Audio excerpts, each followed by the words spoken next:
Welcome to this week's episode with Rooted Pastors, where our vision is to see pastors, church leaders, and churches rooted in the love of God. I'm your host, Kevin Hu. Have you tried to pattern your life and ministry after someone else? And if so, what was it about that person or their ministry that drew you to them? Who are some of your role models in ministry? And have they changed over the course of your life? So these are some of the questions I asked Pastor Kevin Butcher this week during a casual conversation around their dining table. I hope you'll find it as encouraging and helpful as I did. All right, here we go. Kevin, did you have role models you looked up to when you first started off as a pastor in ministry? Yeah, I very few. And as I look back, I don't know why I had so very few. I think part of it is that I was skeptical. In other words, maybe even as a younger man, knew that people couldn't appear to be as quote unquote perfect as they seemed. Yeah. But Tony Evans was one of them. I loved the way he communicated the scripture and the gospel. He was so passionate, and I also loved the way he seemed to really care about people, even though his church was a burgeoning, community in Oak Cliff, which is south of Dallas, okay, where I met him in seminary, where he was a professor and whatnot. Oh, I had no idea. Yeah. In fact, I had him for 2 classes. Oh, that's cool. And one was preaching, actually. Okay. He was one of my preaching instructors. But I also loved his take on the way John 17 was intended to be lived out across racial lines and ethnic lines and socioeconomic lines, everything that would divide us, the way he was trying to build a community where Jesus was central and it impacted the entire community. And when they came to be with his community, his church, they were in a sense coming home to the way life was always intended to be. And that excluded divisions for all the artificial reasons that we've always divided. I mean, I understand there are significant historical reasons why we've lived divided, but in Christ, they were intended to be at least in a healing process. And I loved the way he did that. I kind of admired that. Wait, he was talking about this and teaching on this. Oh, bro, yeah. All the way back then. Oh, wow. You bet, yeah. That's crazy. I mean, he was one of the pioneer African Americans at Dallas Theological Seminary. I mean, not to throw shade at Dallas, but they were a product of their times like every other white institution. And so Tony, I don't know if he was the first THD, Doctor of Theology candidate at Dallas, or first African American professor, him and another brother named Dr. Eddie Lane.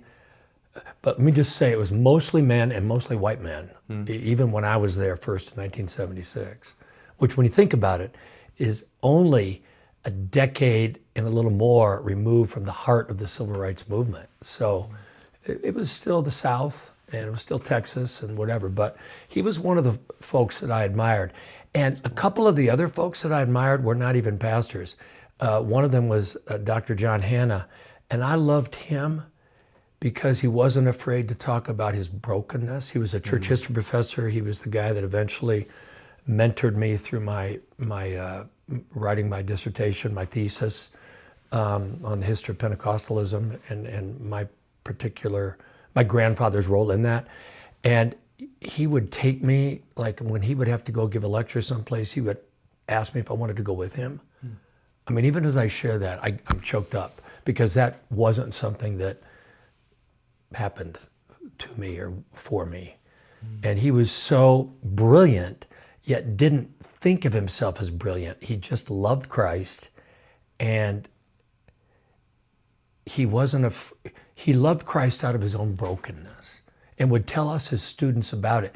And so like when you go to most classes, it was like, here are the professors up here somewhere. At least that was the perception. John Hanna was right there with us saying, this is who I am. This is the depression I've struggled with. This was the breakdown that I had. And that bonded me to that guy. To this day, I don't stay in touch with him, but I love that guy.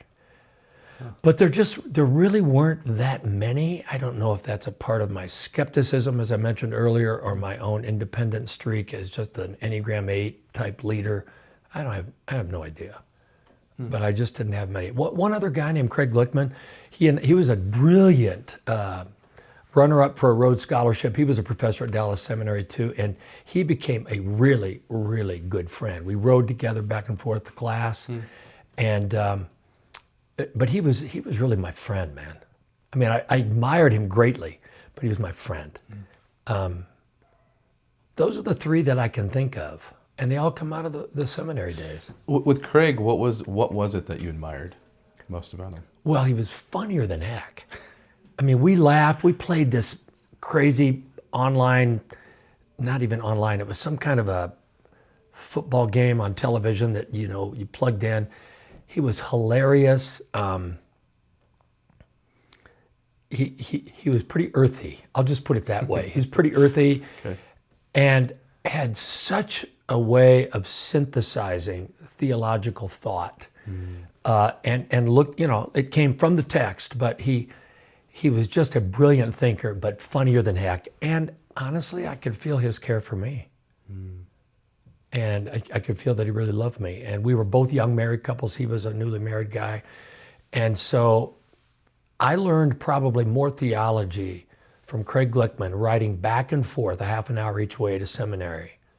Most of the time I drove because he only had one car and his wife needed the car most days, than I may have learned in any class.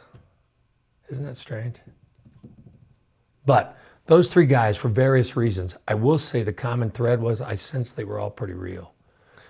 So that was going to be my observation. So from early on, those were the people that you gravitated toward. Oh my gosh. So this didn't really start off the way I thought it was to, because I figure as a new pastor, you would probably lean more heavily on pastors that talk more about strategy, growth, things like that. Like, did you ever have a season where you're like just consuming all of this like data and going to conferences and like learning how to grow your church, how to have a more exciting children's ministry? Like, did you ever get into a phase like that? I went to the conferences,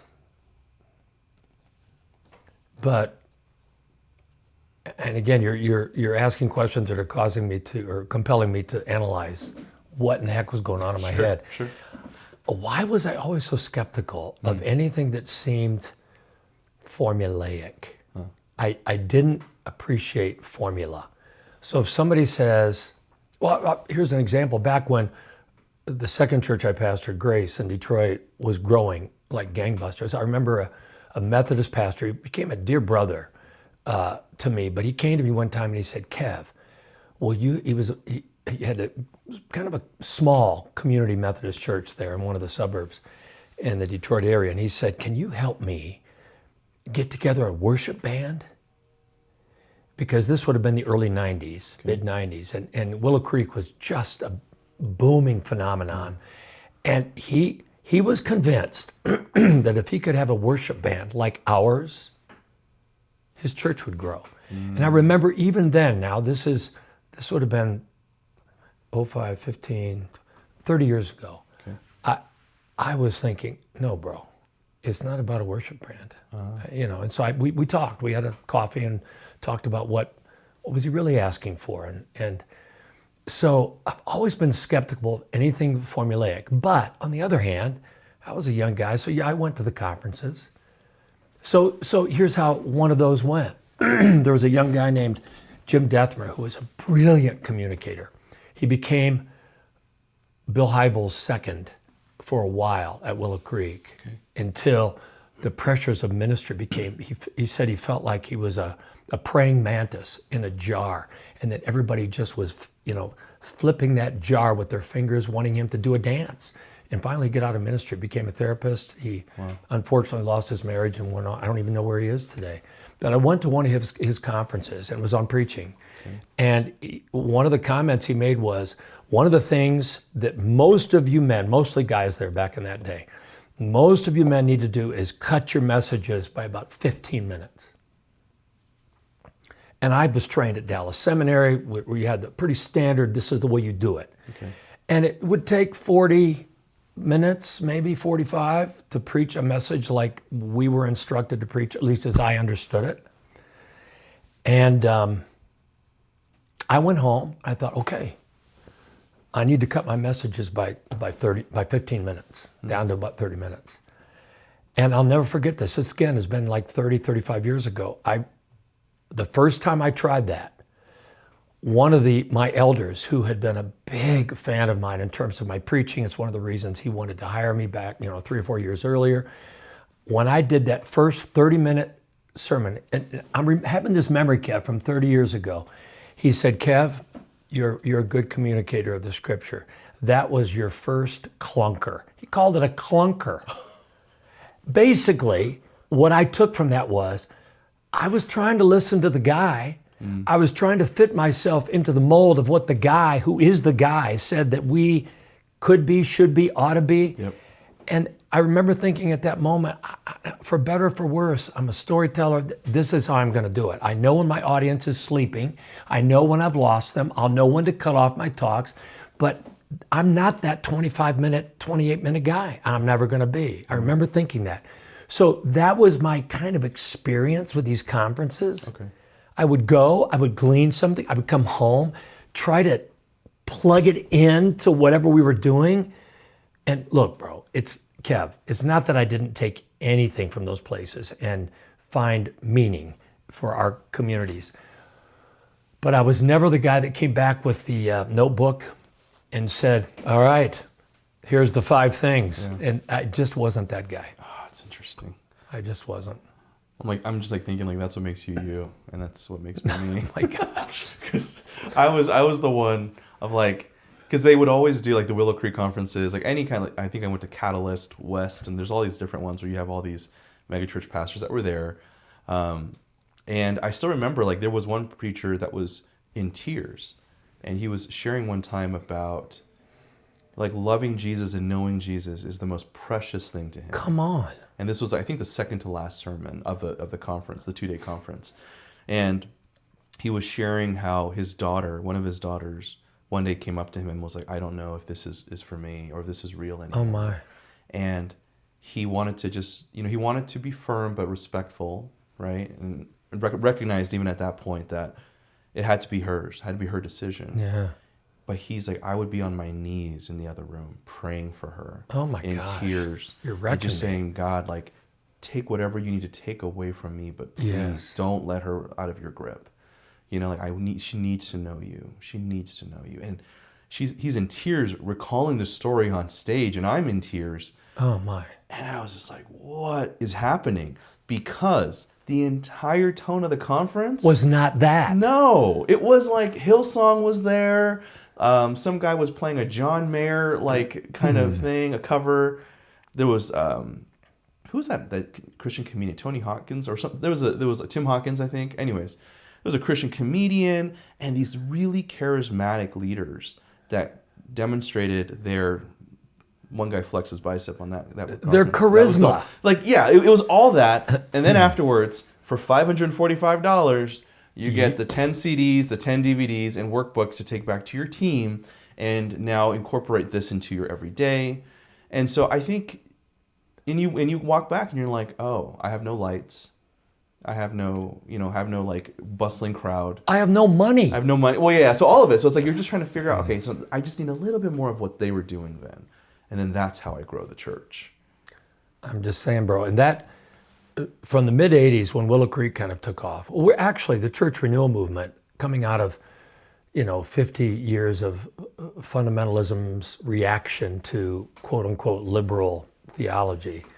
The church renewal movement started in the late 60s, early 70s, guys like Gene Getz, who were just bringing more of a, let's sit on beanbag chairs instead of, straight backed pews, kind of a sitting on a stool to preach. I mean, that preceded the Willow era.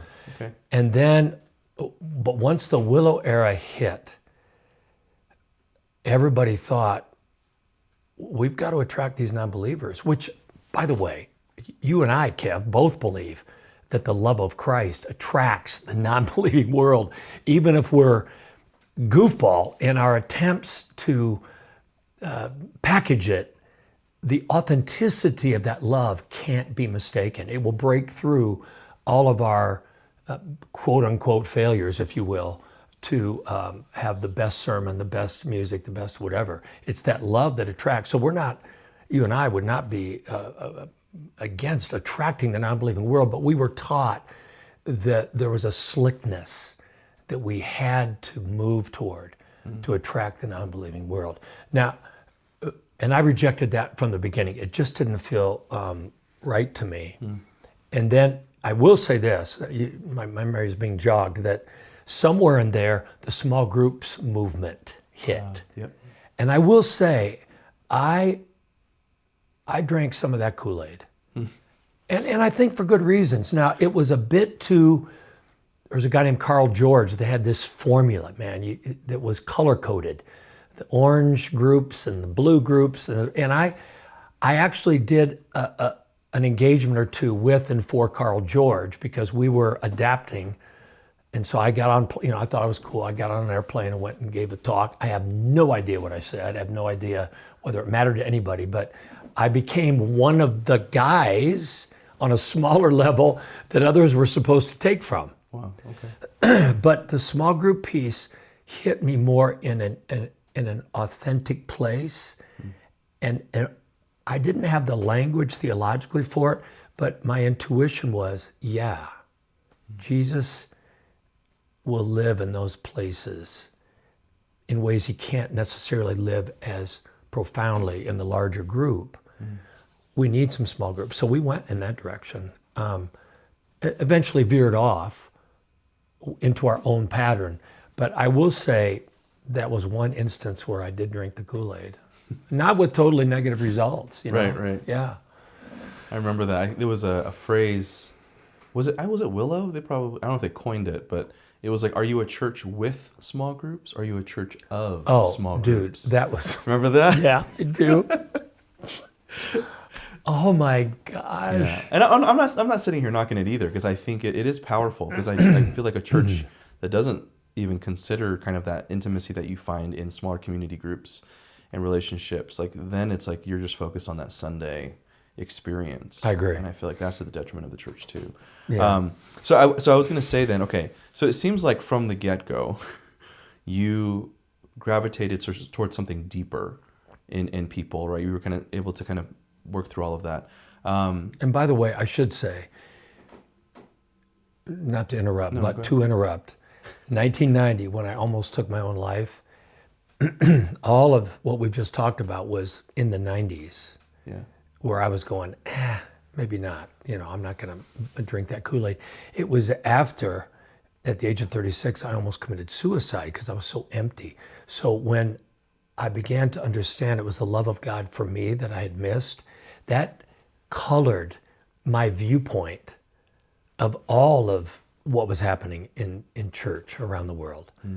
So that if if I didn't sense that core piece that had saved my life and that I began to believe was intended to save the entire world, that made me more skeptical. So it wasn't like I was just smart or intuitive or ahead of my time. I think out of my brokenness and the beginning stages of my healing around the love of Christ, not any church strategy, that I began to evaluate everything coming my way as a pastor in the light of that. I just needed to say that. Yeah. Well, I don't want to veer the conversation off too much. I mean, do you think that's why, like, for an individual to grow up with parents who are very present and loving and affirming, encouraging and challenge them, like the perfect parents, like, more perfect parents, do you feel like that is why maybe they're not as like attuned to what you're talking about?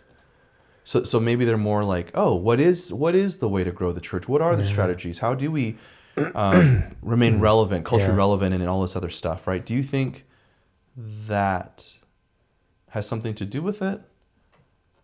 Yeah, I do. Okay. I do. And, I wouldn't wish a near suicide attempt on anyone. But I have come to believe, Kev, you know, the Kurt Thompson line, but he's just quoting other neurobiologists, that we all come out of the womb looking for someone, looking for us with love and delight. And that there is no perfect expression of that love. And even the best parents don't give that love in the way our souls completely are created to receive it and need it. So ultimately, we're always going to be looking for our one, my phrase for God these days is, He's my one great love. Carla is on a lesser plane, my one great earthly love, but He is my one greatest love. And so even if my parents have been better parents, there would still have been an emptiness that if I would have been graced with the ability to pay attention to that emptiness, I would have been drawn to home, which is His arms, the Luke 15 arms of, the Father embracing the Son. And so in my view, until we get to that place of realizing that emptiness as pastors, as leaders, we're going to constantly, and realizing that none of the strategies can fill that emptiness. Yeah. And that the people that come in, though they might say, I need you to preach more from the Bible, or I just don't like your music, that's not really what they're looking for either. Right. So until the leader gets to that emptiness, owns it, and says, none of these strategies can be the icing on the cake, but they can't be the cake. Yeah. Then, we're going to gravitate to the next thing, or maybe some ancient thing. Yeah. But we'll have a thing, Kev, that won't be the thing. I have no issue, obviously. If I was planning a church today, I'd look at my culture, I'd look at who the people in the neighborhood were that I was trying to plant with, and there would be various things we would build around that hopefully would communicate Christ, of course. But if the center of what we were doing wasn't the love that I had begun to find and my team had begun to find as being our all in all, that which fills us with all the fullness of God, the rest of it, smoke and mirrors, in my view, smoke and mirrors. As you were talking, I was thinking about the various things that I've tried to, just our team had tried to kind of put into practice. Everything from telling more jokes from the pulpit. No way. Being more entertaining and have games and interactions. And we see this everywhere, right? Incorporating more videos in your Sunday services, and raffle prizes I've seen, and upping your snacks, and hospitality teams, and giving everybody 3 questions to ask. And there's so many of these practices that I think a lot of them are good. Yeah. They're not the main thing, as you would say, but they are good. Some of them is distracting, I believe, as I've gotten older. Yeah. And I think about from the recipient's end, right? Like what we talked about earlier. Like I grew up always, I think, with a vacuum in my chest. Like there's this hole in my chest that was like any little bit of fatherly, and even in a lot of cases motherly kind of love and care and affirmation, I just ate it up. Yep. And I chased after those things. And I think that was my gateway into, if I implore all these strategies, then more people will come, and that hole will somehow be filled. Yeah. And I'm glorifying God, right? But attack that one at the end. So anyways, so I was looking at that, but then I look at some people then, like I was saying, I was raised around some folks who had, again, more of a stable, emotionally stable family, more nurturing and caring. And I go, but if I look at ministry as a whole, as far as I've seen it so far, your great coffees and drinks and snacks and games and videos and worship music and funny jokes from the stage, all of that stuff can fill a piece of somebody, can bring someone in. But I can't say any of that actually brings healing. Indeed. And so the universal need that we all have, I think, is what you're talking about, is some folks are more aware of it than others. Some folks on the surface might seem like they need it more than others, but it's universally applicable. It's universal. So for me, back to the question of heroes, I began to look, and of course part of this was because I became a church history major in grad school. Okay. That was my discipline. I took as many Greek courses and Hebrew courses and whatnot that I could. Yeah. That was kind of my second jam, but I was a church history guy. So I began to look not for contemporary role models, but for role models in history. And so I'm thinking of Catherine of Siena, who died at about the age of 34, 35. And she was a young lady who, as a follower of Jesus, had ecstatic experiences with the Lord, would hear his voice and whatever, his love, felt his love, to the extent that his love was, I'm telling you, Kev, there's only really one modern biography written about her that I've seen, and then lots of stuff anecdotally in church history, but she really fed off of the love of Jesus for her. And it gave her courage. I mean, she spoke to power. She spoke to popes. She did what back in that day, even in terms of gender, was just not a thing, man, because of the love of Jesus, bro. It didn't make her retire to a convent. It took her out into the world to speak the kingdom of God via that love. So she would sign all of her letters, "Sweet Jesus, Jesus love." Dude, I cannot even talk about it without getting choked up. So it was these kinds of folks, Bernard of Clairvaux, in the more of the modern sense, folk that are now gone, that I never met, like Henry Nouwen, that knew this love. Those are the folks I kind of latched onto, even though I never met them. Brennan Manning. Yeah. Dominique Voyamé, one of the little brothers of Jesus that Manning introduced me to. These are the figures from earlier church history and then later church history that began to be my heroes, if that makes any sense. I love that. So this is my observation of like Rooted and the work you've been doing, even before Rooted became officially Rooted, is that God like brings people to you who have tried on those other things. Indeed. For many, many years and have had their share of successes with it. Yeah, for sure. And then they have a conversation with you and the way you're even just guiding this conversation, and it's like everything just pales in comparison. And I think it's beautiful, right? And I think about your role models or your heroes, and I think about my own too, because I used to look up to the megachurch pastors, and I still respect a lot of them. Of course. Fact, like, oh, you're a phenomenal teacher. Yes. Or how you were able to take some deep theological truths and articulate in such a way where even seekers and newcomers go, that makes a lot of sense to me. Tell me more. Right? I love that. I look at all these different things and I go, whoa, you're a great manager, entertainer, you're great with kids, you're great with young adults. I look at all of that stuff and I'm like, that's all great. If you were to ask me today who my role models are, it would be the same kind of criteria that you have. You seem to have always kind of had. And it's such a crazy shift. And I was like wondering if this would be appropriate to share. But in our old church, right, in the Bay Area, there was a hard, 5 years where we went hard, not difficulty, but like we went hard after all of the more progressive, like social justice warriors who were doing it in the name of Jesus, right? And so everything you could fix, everything you could help contribute to and give to and serve at, like those are the ones we all looked up to. And everything they said, it was just like, oh yeah, let's anywhere you want to tell us to go, we'll go. You fast forward 5 years and I look back and I go, did I see the love of God in you and through you?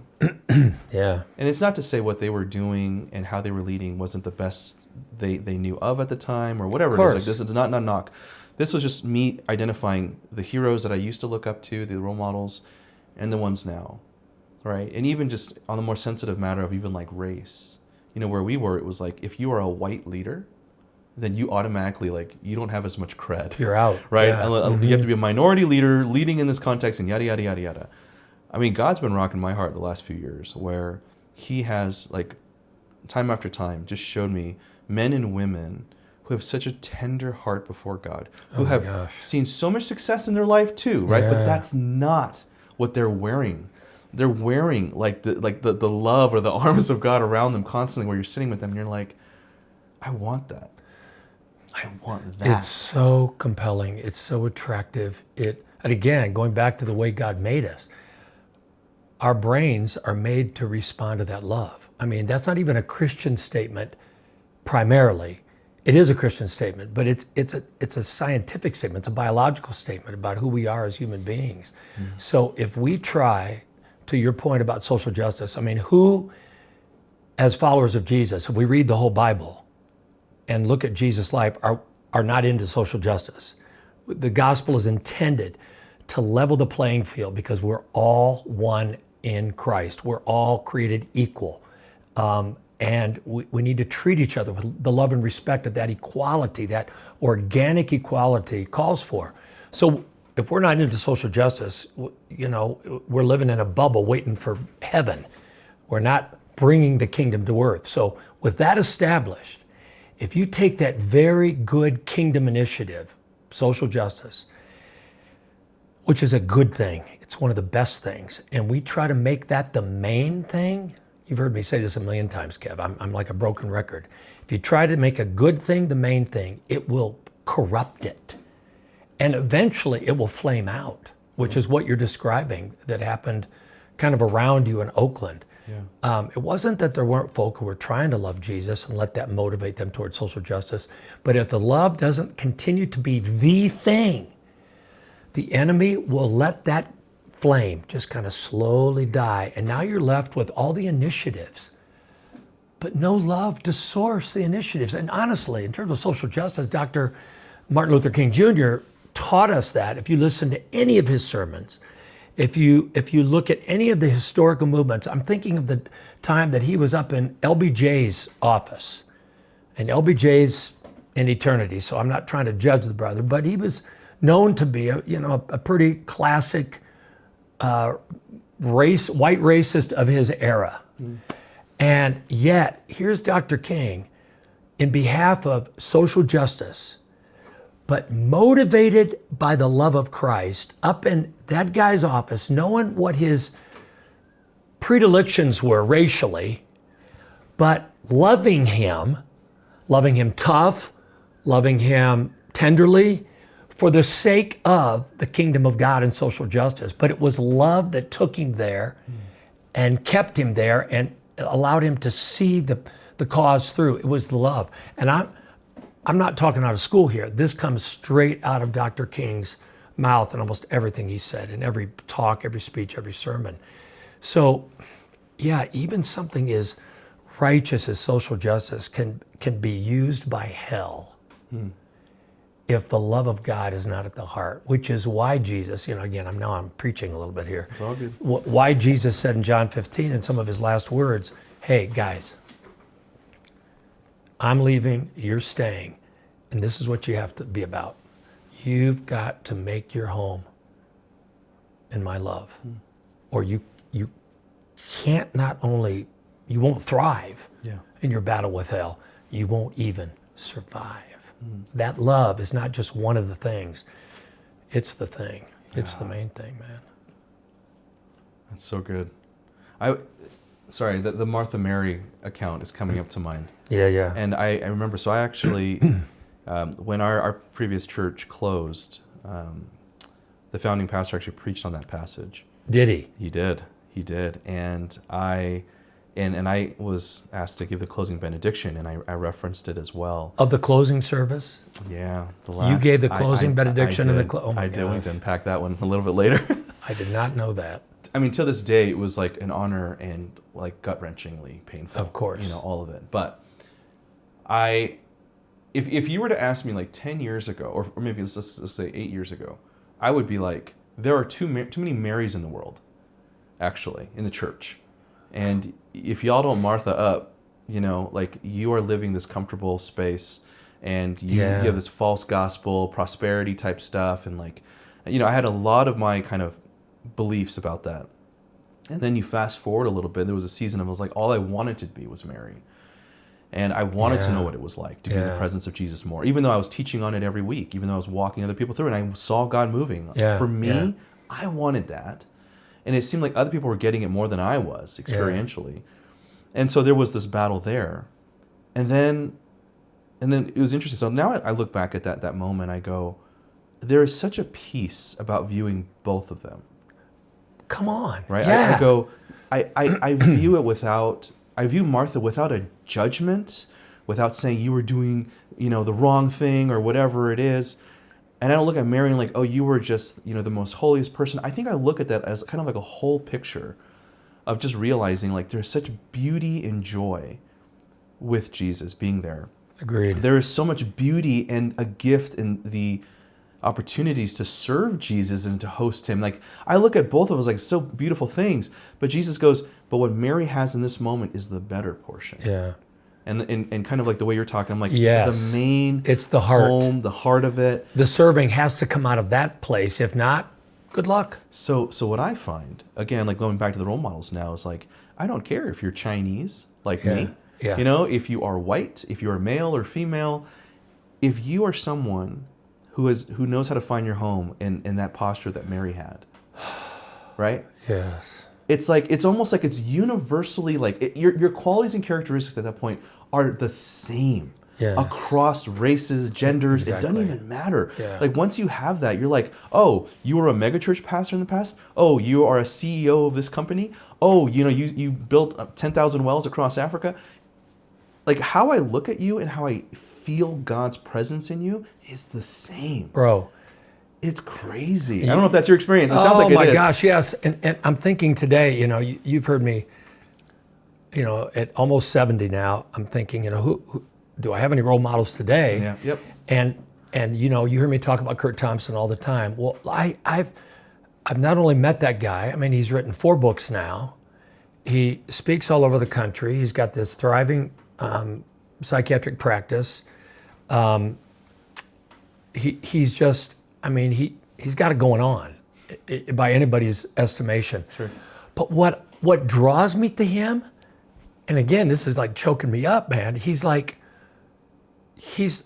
heard him on a podcast the other day talking about the fact that how he's still healing from the fact that when he was a kid, he said, all I needed was 15 minutes on my mother's lap to cry some stuff out. Oh, wow. And that's what he said, I never got 15 seconds.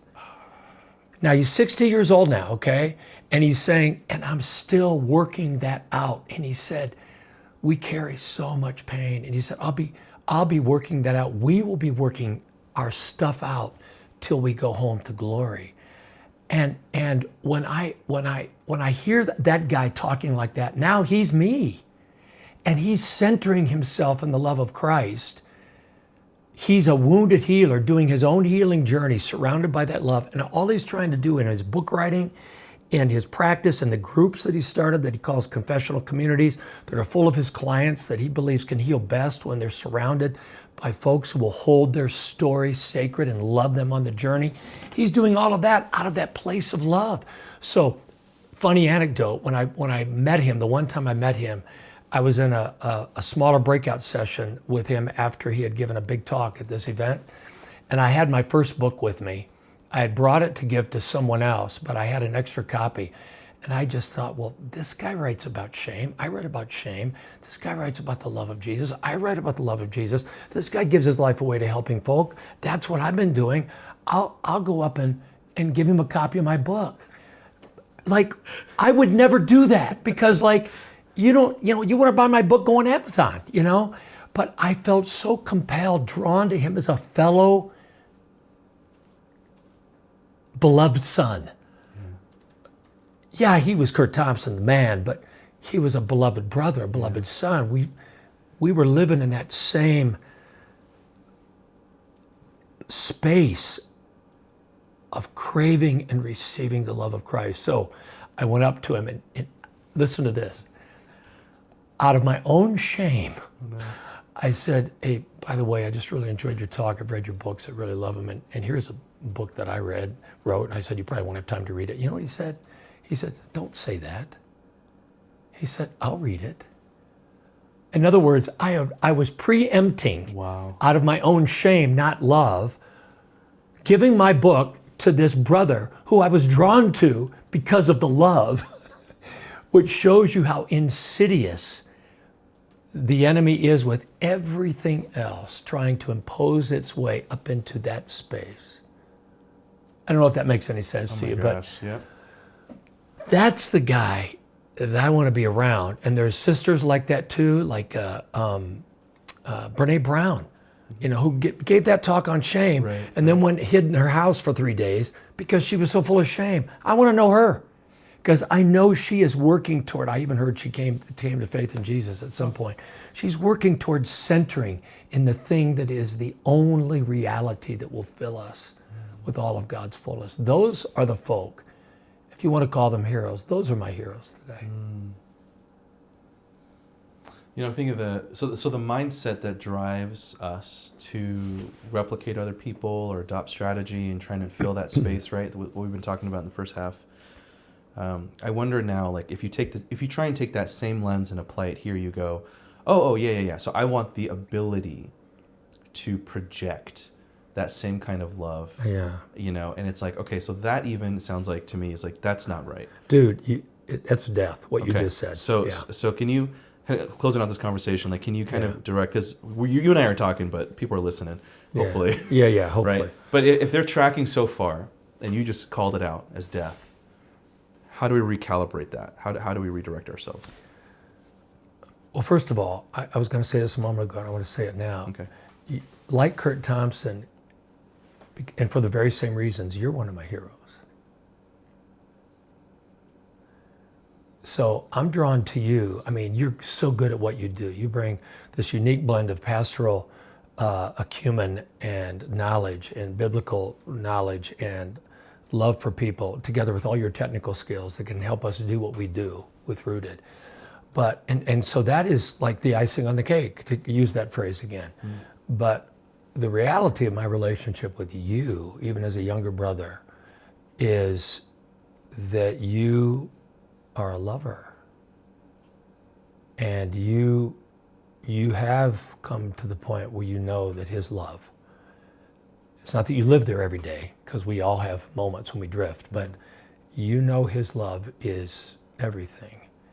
And when you're a young man who all you want to do is drink in that love and give it away, and I know that. And you don't bark about that, and you don't walk around giving out leaflets to tell everybody who you're about, because you live what you're about.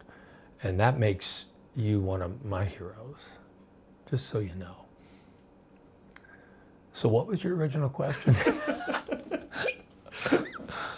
Well, because I was asking the mindset of trying to be like other people and do what they're doing, so you could project that kind of image, right? So someone's probably listening and going, wait, I want to be like a Kurt Thompson then. I want to be like a Kevin Butcher. So in other words, how do we push back against the commodifying, if that's a word, making what Kurt Thompson has a commodity, that we somehow, it's not having a worship band that you go to a conference about. Let's go to a Kurt Thompson conference and find out how to be what he does, and take his manual and go, yeah.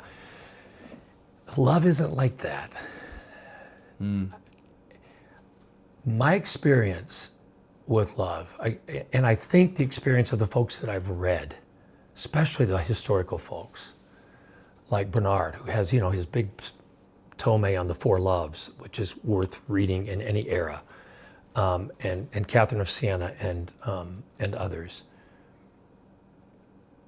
What happens with love is at first it overtakes us in our brokenness. We've got nothing. We're not trying to be anything. We're not trying to do anything. We've got nothing. We're the prodigal son, if you will.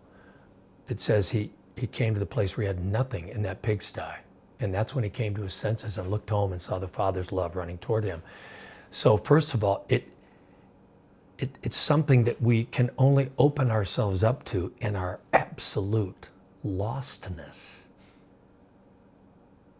brokenness. And then secondly,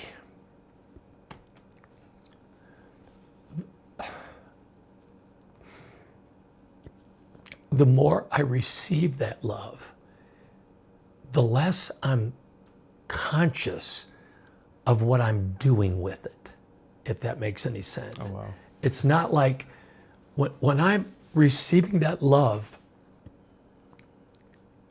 it allows me to see people in ways that don't reflect anything upon me. It's not about me anymore. Even with the pastoring thing, yeah, it's all about helping people find Christ, but in a sense, it's about us being successful. It's about us doing it right, not doing it wrong, about getting better, growing, whatever. And it's not like all of that is totally negative, but there's something pretty bound to self about that. But when you are falling in love and receiving that love from Jesus, when I'm moving toward, it moves me toward you because it always moves us toward others. And it's not about me. It's not revolving around what you think about me, how you respond to me, whether you like me, whether you want to be around me more, whether you want to give me something. It has nothing to do with me. That love moves me toward you. I just want you to flourish. I want you to be whole. I want you to know the one great love that has given me everything. So it's hard to commodify that. So unless I come away from a Kurt Thompson conference or even a place where I'm speaking, let's just say on a lesser level I'm speaking, I want somehow, this sounds so pious, and you know I'm not pious, so it's not that. I want somehow, when I'm there speaking out of love for the 250 students who are there or parishioners, I want the Holy Spirit to let them somehow see, yeah, me, but the me overwhelmed by this otherworldly thing called the love of Christ that will meet them in their brokenness, whatever level of brokenness they've been able to receive up to that point, whether they're 20 years old or 100 years old, meet them in that brokenness and invite them to a deeper place of home in that love. So that if I walk away and they are like, who was that guy? What was his name? I don't remember, don't care. That's fine with me because they will be drawn to the thing that is the main thing, which is his love. I don't know if I'm explaining that well or not. No, you did. Because I think it reminds me, you and I had a conversation a while back about the superpower to have. Yes. Right? Like we talk about gifts, and as a kid growing up, or you watch all these like Marvel, DC things, like, oh, wouldn't it be cool to have this ability? Yeah. And and at that time, just to kind of recap so other people know, I was saying I was having a couple of conversations with men and describing to them what it was like when I first kind of tasted this love that moved from my head to my chest. Yeah. And it was so overwhelming where I was so caught off guard that I was asking God in the midst of it, is this just like an emotional experience? Am I just did I not sleep well? Like, is there some kind of... Isn't it funny how you denigrated the emotional part, right? Is there like a hormonal imbalance in just me? Emotional? Am I hungry? Yeah. Is my blood sugar too low? And I was like, no, God, because if this is of you, I want nothing less. I want more and more and more. Amen. And if this is what eternity looks like, oh my gosh, I can understand now why Paul was like, no, I'm eager to go. Yeah. Indeed, better by far. Yeah. So anyways, so I was describing this, and I'm like, and I looked at them, and I was like, do you know what I mean? And they were like, I can't say I've ever had that. Yeah, exactly. After years and decades of ministry. And again, like I know some people will be like, oh, there's more like heady people in life and they're not feelers, but I have not seen a time where that has not broken through, like cannot break through. I've seen it happen to people who are more heady by nature, but when God hits you, it overwhelms all the senses. It's not just in your head; it's your heart, your body. Like you know it. You get a taste of it. That's correct. And we were talking about this, right? And I remember coming home from one of those meetings, and I was praying to God. I was like, I want more of that in my life so that I can help lead and share this with other people. Because to see their eyes and their hearts open up to the reality of God's love for them, like what greater superpower is that? And dare I say, even healing, like physical healings or whatever it might be. Healing, man, healing. But anyways, I'm like, that love first, right? Like to me, I go, that is the superpower. And I appreciate what you're saying because I think in my mind, I view it as, how do I equip myself to have more, to give this away. And I feel like the first word you used was surrendering. To actually, in the brokenness, Yeah. to surrender. Because, like, for example, even in the story of the prodigal son, you'll notice all these layers. First, he spent all of his money. He's like, I'm out of money. And then it's like, well, maybe I'll attach myself to this human being, this landowner. And then it was like, well, that's not working because we're in a famine. So maybe I'll go to him and see if he's got something else for me to do. And so there were these layers of brokenness that finally, and he wasn't paying attention. He didn't pay attention to any of those layers. He just tried to find another way to make himself feel okay, like he thought he felt when he took the money to begin with and went to the far country. Finally, at the end of this, you can read it, in Luke 15. At the end of these layers, he got to the point where he's looking at the food that the pigs ate, which in a Jewish community, that would have been the lowest place you could have gone. It's like living in the bottom of an outhouse. And he finally said, I can't do it anymore. He finally surrendered. And that's when he looked home. And for me, Kev, I do think for most of us, there are some big moments of that. I can name, my near suicide, and then when I got fired 11 years later, there are layers that sometimes are moved by big events that cause us to empty out again.